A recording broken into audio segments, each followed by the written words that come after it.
Agora vamos ter a oportunidade de ver o que está sendo feito no Brasil a esse respeito. Gostaríamos de primeiro uma apresentação, será feita pelo Guilherme da Boca Sintra, da ABNT, que vai apresentar a experiência brasileira, a experiência da ABNT com rotulagem ambiental. E?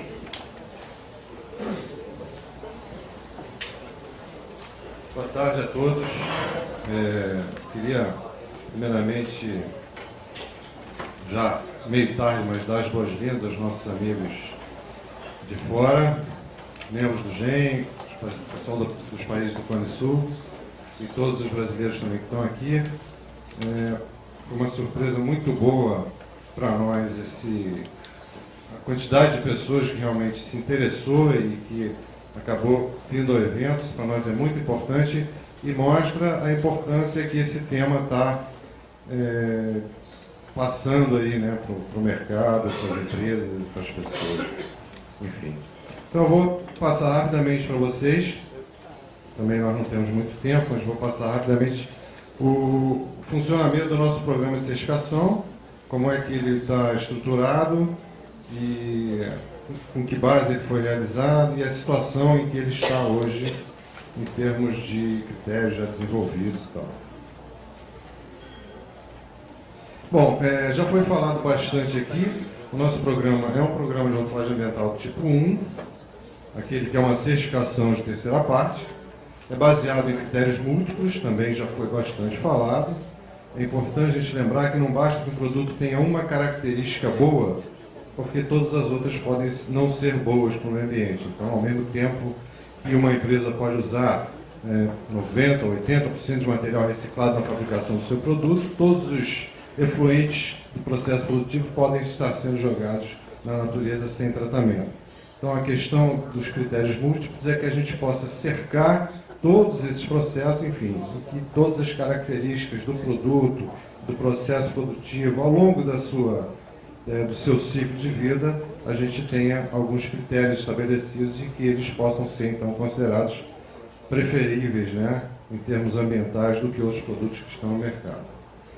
Então, obviamente, não é uma avaliação do ciclo de vida, mas é baseado em considerações sobre o ciclo de vida. A gente procura identificar ao longo do ciclo de vida do produto aonde os impactos são mais importantes e então estabelecemos critérios mais rigorosos naqueles pontos onde os impactos são mais significativos.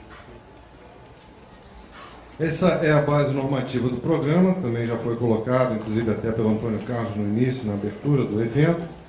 As normas 14.020 e 14.024 são as duas normas da ISO que são relacionadas à rotulagem ambiental. Com base nessas duas normas, nós temos dois procedimentos gerais. O procedimento geral 11 da ABNT, que é o procedimento geral da marca, ele dá o funcionamento geral do programa, a questão da utilização de laboratórios, como é que as empresas têm que fazer para solicitar uma certificação, enfim, toda a parte geral do funcionamento do programa está estabelecida nesse procedimento. O PG12 é o procedimento de diretrizes para a elaboração dos critérios, e aí está descrito toda a metodologia que a ABNT utiliza para desenvolver os critérios. Eu vou falar um pouquinho mais à frente sobre isso, com um pouquinho mais de detalhes. E esse procedimento define também as regras gerais do processo que a ABNT utiliza para avaliação dos produtos, para verificar se eles estão aptos ou não a receber o rótulo ecológico da ABNT. Então, esses dois são os procedimentos que dão a estrutura de funcionamento do programa, e cada produto ou cada categoria de produtos que a gente, então, trabalha para certificar tem um procedimento específico.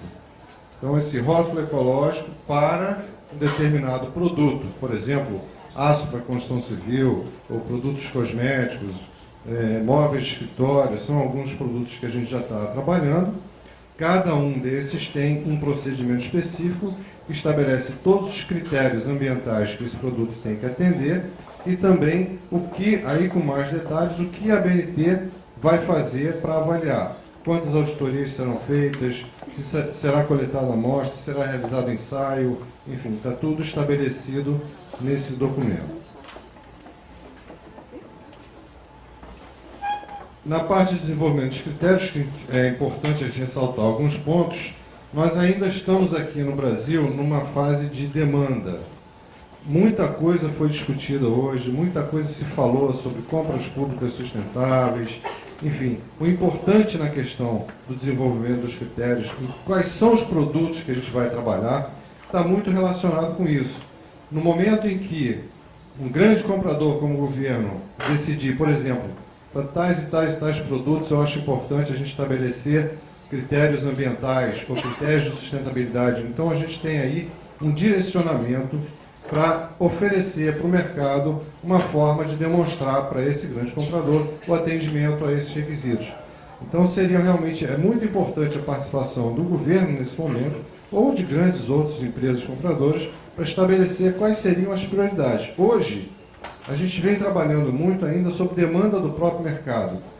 A rotulagem ambiental é uma oportunidade de negócio também para muitas empresas. Já se percebe no mercado empresas que conseguem enxergar que isso é o futuro, que isso vai trazer mais facilidade para a participação no mercado, tanto internamente quanto em mercados de outros países. Então, existem já empresas que já perceberam e que já estão buscando esse processo. E, com isso, a gente está tendo uma demanda por esse tipo de certificação que a gente entende ainda que não é o ideal. O ideal é que a gente tenha realmente uma estratégia brasileira com relação a quais seriam as prioridades para estabelecimento de critérios e para disponibilizar para o mercado esses critérios para que essas empresas pudessem buscar essa certificação. Bom, faz parte também do processo a gente pesquisar junto a outros membros do GEM, parceiros, aquilo que já existe em termos de critérios desenvolvidos. Obviamente que a gente não faz uma cópia ipsilíderes, porque existem características diferentes de país para país, a situação muitas vezes com relação ao consumo de energia ou ao consumo de água são diferentes em cada país. Pode ser mais crítico aqui alguma coisa dessas, menos crítico no outro país. Então, a gente utiliza essas informações como uma base para poder construir um primeiro documento, que seria um documento de base para o critério em si no final. Obviamente, a gente faz uma série de adaptações, até mesmo em nível de tecnologia. Não adianta eu criar um procedimento, estabelecer critérios que o mercado ou que as empresas no Brasil não tenham condições de atender. Eu vou ter um procedimento muito bem desenvolvido, muito bonito, mas que ninguém vai buscar, porque vai olhar e vai dizer, bom, eu ainda não estou em condições de atender esses critérios, então eu tenho que esperar algum tempo. Então nós temos que nivelar, inclusive, que a gente consiga ter um conjunto de critérios que dê uma diferenciação desses produtos em relação a outros que existem no mercado, mas que sejam possíveis de serem buscados pelas empresas. Então, esse nivelamento, digamos assim, o quanto nós vamos apertar o parafuso para ser mais ou menos rigoroso nos critérios, que é a questão mais importante nesse processo de desenvolvimento dos critérios. Então, outras informações que a gente utiliza são as normas da ISO, muitas vezes normas dos próprios produtos, porque também foi falado aqui, é importante que o produto que tenha o rótulo ecológico seja um produto que seja adequado ao uso, ele tem que ser um produto bom para ser utilizado, não adianta ele ser um produto ruim, a caneta é ecológica, fantástica, né? Totalmente ecológica, mas na hora que você vai escrever, ela não funciona, não escreve. Então não adianta. Ninguém vai comprar esse produto só porque ele é ecológico. Ele tem que ser um produto de boa qualidade e também respeitar aos critérios ambientais que foram estabelecidos. E a parte mais importante que eu queria comentar é que esses critérios, o desenvolvimento dos critérios, ele não é feito pela ABNT, instituição. Na verdade, nós coordenamos o processo, é feito por um comitê técnico de certificação, que é composto por entidades externas à ABNT. Então, por exemplo, a UERJ, Departamento de Engenharia Ambiental, Departamento de Mestrado em Engenharia Ambiental, é um dos membros do comitê. A Associação Brasileira dos Ouvidores, representando os consumidores, é um dos membros do comitê. A Concremate, que é um laboratório bastante atuante no Brasil, é um dos membros do comitê, traz para nós a tecnologia relacionada a ensaios, para a gente poder, enfim, identificar as possibilidades de ensaios que a gente tem no país. Fundação Getúlio Vargas de São Paulo, catálogo de produtos sustentáveis dessa instituição, faz parte também do comitê. O IBAMA, que é uma das instituições mais atuantes do governo relacionada à legislação ambiental. Confederação Nacional da Indústria, representando aí todo o setor produtivo. O CB38, que é o Comitê Brasileiro de Gestão Ambiental, o comitê da ABNT responsável pela elaboração das normas relacionadas à gestão ambiental. E também, novamente, aqui o setor produtivo, embora já tenha a representação da Confederação Nacional da Indústria, é importante também citar que, dependendo do produto que está sendo discutido, nós convidamos uma entidade que seja representativa daquele setor para nos ajudar a trazer toda a parte técnica, toda a parte do mercado relacionada do nível das empresas e a parte técnica relacionada àquele produto. Então, por exemplo, nós temos quando discutimos cosméticos, nós chamamos a ABPEC, que é a Associação Brasileira da Indústria de Cosméticos, a BRIC, quando nós discutimos a parte de carpete, a indústria brasileira da indústria de carpete, a BIT, a parte de tecidos, o IABR, na parte do aço, enfim, para cada produto, uma entidade que é representativa do setor é convidada para fazer parte, para poder nos dar a base técnica necessária. E isso é importante ressaltar que esse é o primeiro momento onde nós temos a participação das partes interessadas no processo do desenvolvimento de critérios. Na nossa forma de trabalhar, nós temos dois momentos. Esse é o primeiro momento. Então, nós desenvolvemos uma minuta do procedimento. Primeiro, a ABNT faz um rascunho, né, com base nos documentos que a gente pesquisa, de outros membros do GEM. Enfim, depois, com participação do comitê, nós fazemos uma minuta do documento.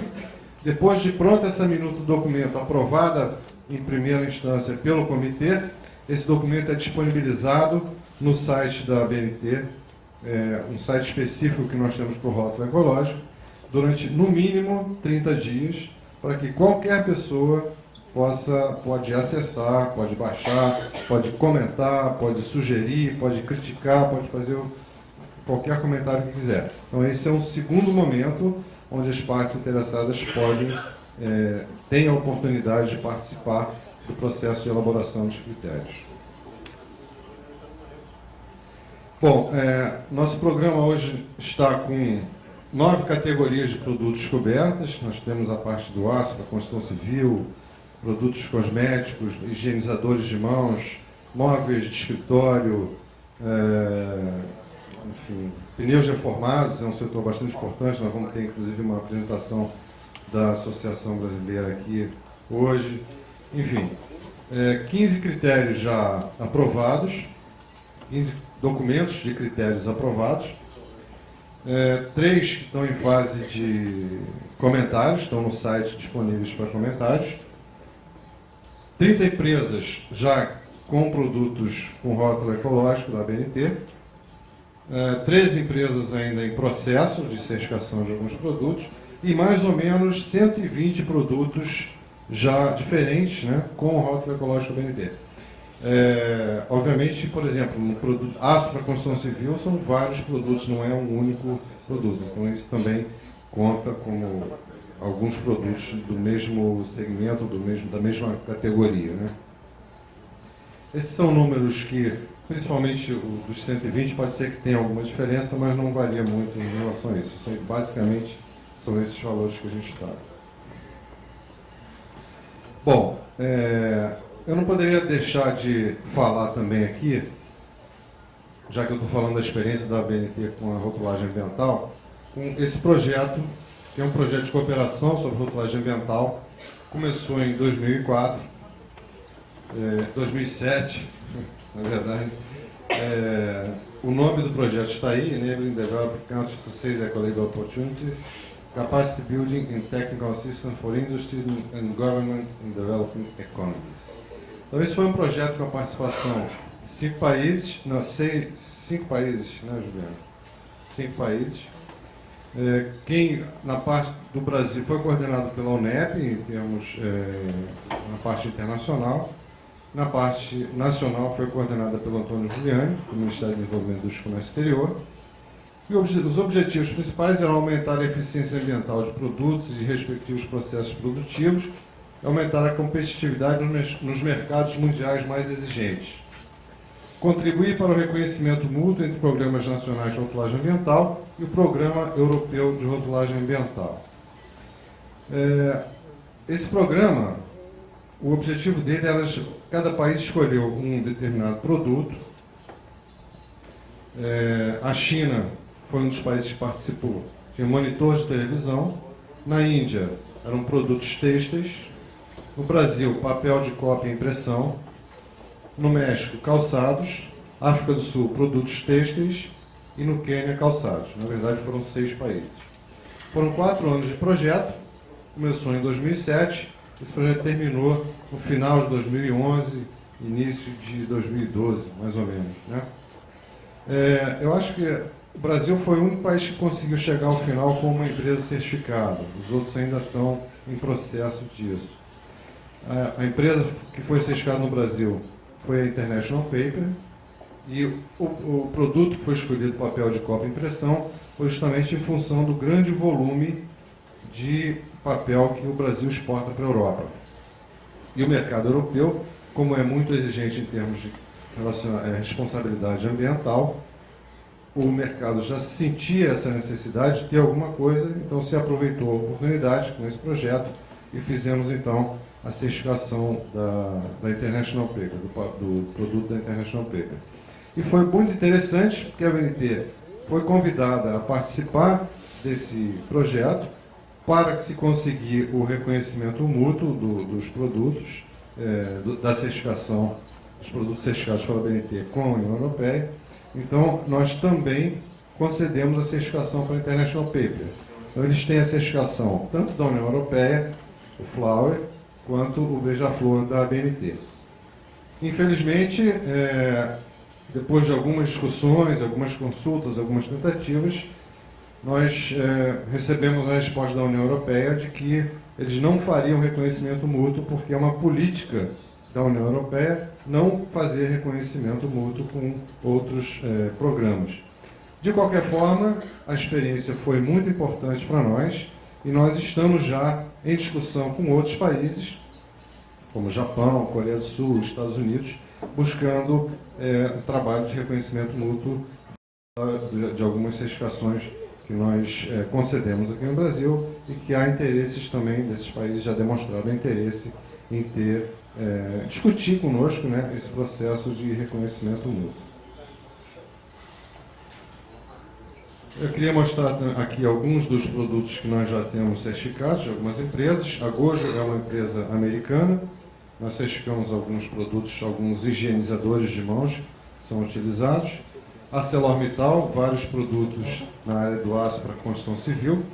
A Evonik, sinalização rodoviária, um produto em plástico free para sinalização rodoviária.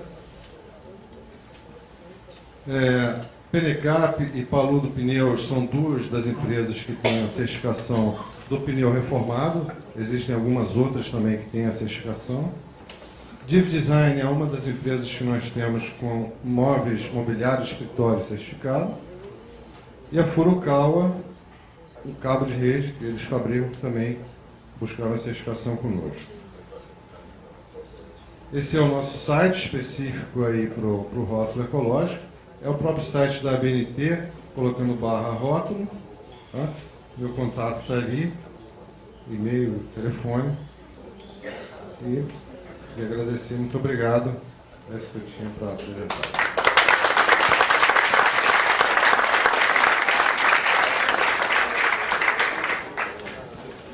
Obrigado, Gui, pela apresentação breve. Vou cumprir o tempo. Eu queria saber se as pessoas querem fazer perguntas. Tem 1, 2, 3, 4. Vamos começar por ali, então. Bom, boa tarde. Queria aproveitar o exemplo do papel e aproveitar essa questão da política de resíduos sólidos a questão da reciclagem e a questão do papel para a impressão escrita, para criar um paralelo. A indústria de papel e celulose é uma indústria muito forte no Brasil, fazendo com empregos, preservação ambiental, preservação de florestas, e do outro lado nós temos a questão do papel reciclado, que também você consegue catalisar a sociedade, aquela classe menos favorecida para esse processo de reciclagem.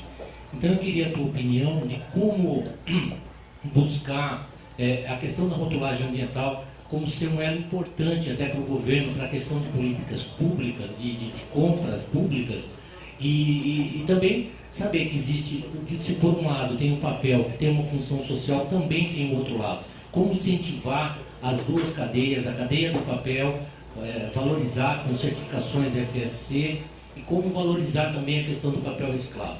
E também aproveitar para ver a questão que às vezes o pessoal tem comentado certificações FSC e fala, olha, a empresa é sustentável.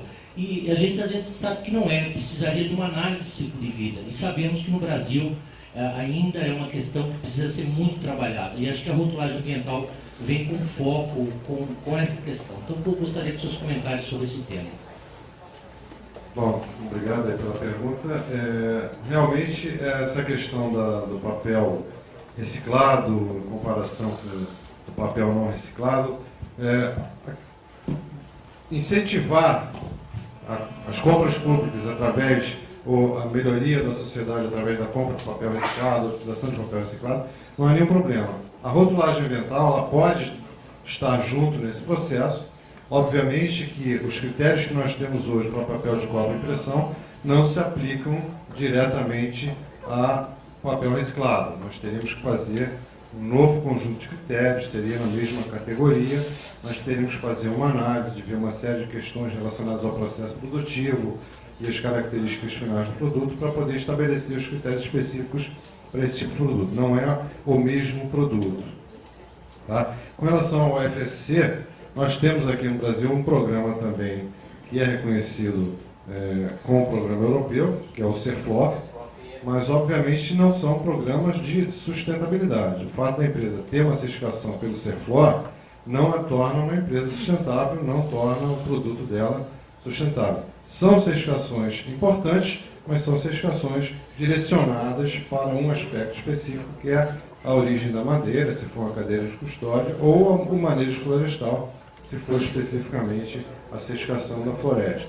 São certificações importantes. Obviamente que toda vez que a gente estabelece critérios para produtos que estejam relacionados com a madeira, a gente estabelece aí critérios específicos com relação à origem da madeira, e a certificação CERFLOR, por exemplo, é uma das certificações que a gente aceita como informação sobre essa origem da madeira. Quando não tem, obviamente também, se é uma madeira de origem legal, se a empresa tem toda a documentação do manejo correto da floresta, a gente também aceita. Mas não são, eu diria que são certificações complementares, não são unicamente certificações que a gente poderia exigir em termos de uma rotulagem ambiental. Respondi a tua pergunta? Tinha outra pergunta ali, depois Elizabeth, tinha o senhor lá. Então, aquele senhor primeiro. Oi. Sim? Camisa Boa branca. tarde. Eu sou da Natural Fashion, uma confecção aqui do Rio de Janeiro, de bolsas e acessórios em tecido, tá? Reciclado, né? E poliéster reciclado. Então o que acontece? Nós estamos com um processo na União Europeia, no Biruçué, e que até pelo imediatismo, né, da aplicação, está sendo para nós, ainda mais como microempresa, bem complexo, tá? Então, como eu também já dei pesquisei no site da BNT, vocês também não têm uns critérios prontos para uma bolsa, handbag, uma mochila de tecido para pegar o selo Colibri. Então, como já você comentou que houve o presidente da International Paper, eu queria perguntar se nós poderemos ter fazer o mesmo pedido, a mesma pretensão, se há essa possibilidade, ou se devido à recusa da União Europeia, do Flour Label, vocês não vão mais abrir essa possibilidade e nós teríamos que entrar em contato com vocês para fazer questionamento, ou melhor, à espera dos critérios, né? Porque até mesmo pelo próprio Bureau Sueco, eu entrei em contato com eles há algum tempo atrás, o senhor Juliano e do Medir, que está apoiando a gente, e na realidade o senhor Ulf Eriksson, do Bureau Sueco, do Spanning, ele até confessou para nós assim, olha, como vocês são os primeiros, a gente não tem assim, uma ideia específica do que a gente vai pedir, né? Então ficou uma coisa complexa, né? Bem cuidadosa. Então eu queria perguntar se há essa possibilidade de nós obtermos também, se Deus quiser, após com o Frauer, a gente entrar com um pedido na ABNT de reconhecimento. Olha, reconhecimento, eu não sei te dizer se a gente vai poder fazer, justamente até porque, como eu falei há pouco, a União Europeia ela não tem esse processo, por questão política da Comissão Europeia, eles não têm esse processo de reconhecimento mútuo. Mas fazer uma solicitação à ABNT para ter uma certificação brasileira, para ter o rótulo ecológico da ABNT, isso é perfeitamente viável. Na área de tecidos nós já temos critérios para tecidos para decoração e para tecidos para revestimento de piso, que seria um carpete. Quer dizer, o desenvolvimento para um produto do tipo que vocês têm não seria uma tarefa muito complexa. Eu acho que a gente já tem aí meio caminho andado. É muito possível solicitar, não há nenhum problema. A gente pode discutir esse assunto sem nenhum problema. É possível. Oi. E parabéns pela apresentação, foi muito esclarecedora. Tinha duas perguntas. A primeira, em relação à composição da comissão técnica, sobre a participação do IBAMA, ou de um especialista em avaliação do ciclo de vida. Você disse que o selo não faz um estudo de ACV, mas considera o ciclo de vida do produto.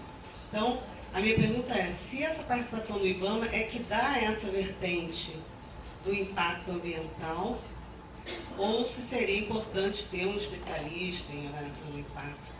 A outra, que eu não entendi muito bem, foi a questão do reconhecimento, quer dizer, dentro desse projeto, né, que tinha como contraponto o selo europeu, né, e depois a participação dos países com o desenvolvimento dos seus selos de forma voluntária e particular.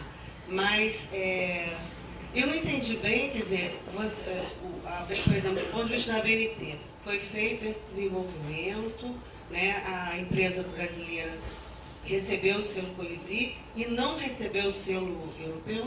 Não, recebeu os dois. Recebeu os dois. Então, a questão do reconhecimento é que me falhou, não entendi bem. Por que depois eles disseram que não podem fazer um reconhecimento mútuo?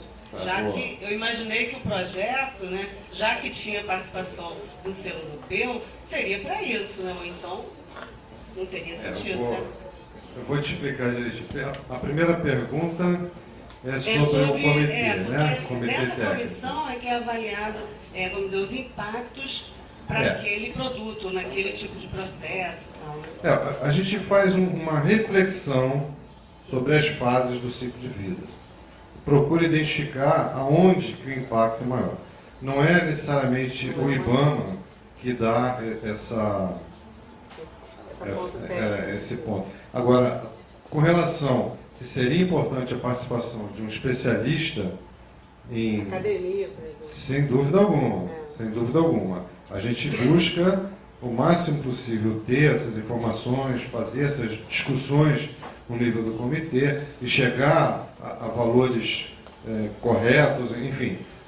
Mas é tudo um pouco, obviamente, muito empírico ainda, né? Ter a academia junto, especialistas na parte de avaliação do ciclo de vida junto conosco, seria realmente muito importante. Nós estamos abertos a que esse especialista possa participar. Não há nenhum problema, isso aí, muito pelo contrário, só vai enriquecer o processo. Com relação ao reconhecimento mútuo, o que aconteceu? Eu falei também aqui que a gente não utiliza os critérios da forma como a gente muitas vezes encontra de outros membros e tal. Sabendo que não seria fácil, né? Você vê a nossa reflexão no momento em que a gente estava discutido o projeto para certificação do papel. Num projeto com a participação da União Europeia, que por si só representam 27 países, e na hora de discutir os critérios eles têm que harmonizar entre os 27 países e aprovar os critérios para serem usados nos 27 países. Chega o Brasil lá e quer participar dessa discussão, porque é o tal negócio, na hora que a gente fala em reconhecimento mútuo, a gente fala em discutir o que é importante para um e o que é importante para o outro. Normalmente o processo envolve a discussão de um conjunto comum de critérios que os dois lados têm que atender, e cada lado estabelece alguns a mais para a sua certificação local. Quem atender ao critério comum pode ser, digamos assim, ter a certificação reconhecida. Então, sabendo da dificuldade disso numa discussão no nível da União Europeia, o que nós fizemos? Nós identificamos, primeiro, que uma empresa já tinha feito a solicitação da certificação pela União Europeia, já tinha verificado internamente que ela tinha condições de atender aos critérios estabelecidos pela União Europeia. Nós, então, criamos os critérios. Claro, o nosso tem algumas diferenças, mas na essência é a mesma coisa. Foi um caso específico apenas para poder facilitar o passo seguinte, que era a nossa intenção, de conseguir o reconhecimento mútuo. O problema é que no início do projeto, quando o projeto foi desenhado, se esperava essa questão do reconhecimento mútuo, mas ninguém sabia se isso ia sair ou não. Ao longo do projeto começou-se a discussão, durante as reuniões do GEM, eu sempre procurava, e o Juliane junto comigo, nós procurávamos os representantes da União Europeia. A nossa solicitação, segundo nos foi informado, foi levada à Comissão Europeia, só que no final a resposta foi que, por uma questão de política interna, a União Europeia não faria o reconhecimento mútuo. Tá? Então, quer dizer, especificamente com relação ao processo da União Europeia, a gente acabou não conseguindo um reconhecimento mútuo. Mas toda a experiência foi extremamente enriquecedora e outros processos de reconhecimento mútuo já estão em discussão. Tá? Agora, a empresa conseguiu as duas certificações. A auditoria foi feita em conjunto, a FNOR veio representando a União Europeia e a BNT também mandou lá 2 auditores que fizeram a auditoria na mesma época.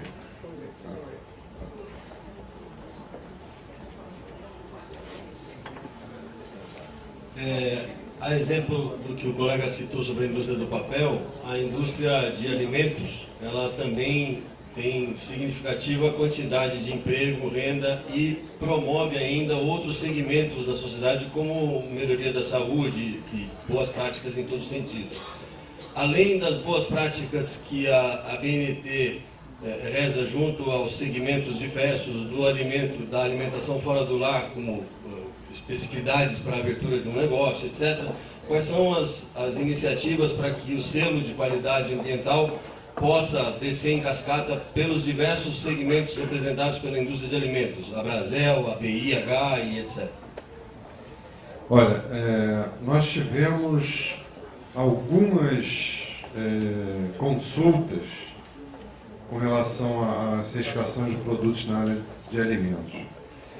Eu diria para você o seguinte: da mesma forma como o pessoal da União Europeia colocou a questão do remédio, que aí existem outras questões envolvidas aí que dificultariam o processo, na área de alimentos, não tanto quanto o remédio, mas também é uma questão mais complexa do que você pegar um produto comum, né, para buscar a certificação.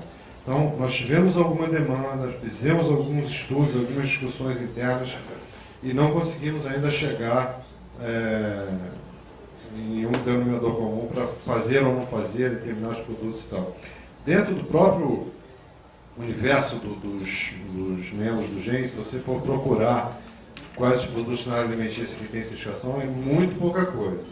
Eu acho que nós ainda não estamos assim, não nos sentimos assim muito firmes para ir buscar a certificação de produtos na área de alimentos com o rótulo da BNT. Pode ser que mais adiante isso venha a acontecer, mas por enquanto a gente ainda não conseguiu resolver o que fazer nesse campo. É um pouco mais complexo do que... bom? Cutucar a sociedade para que ela ajude vocês a elencar os critérios que podem servir seria uma boa. Ok. Uma sugestão. Ok. Obrigado, então. Nós agora temos que passar para o próximo painel, onde a ideia é nós ouvirmos agora a experiência do setor privado.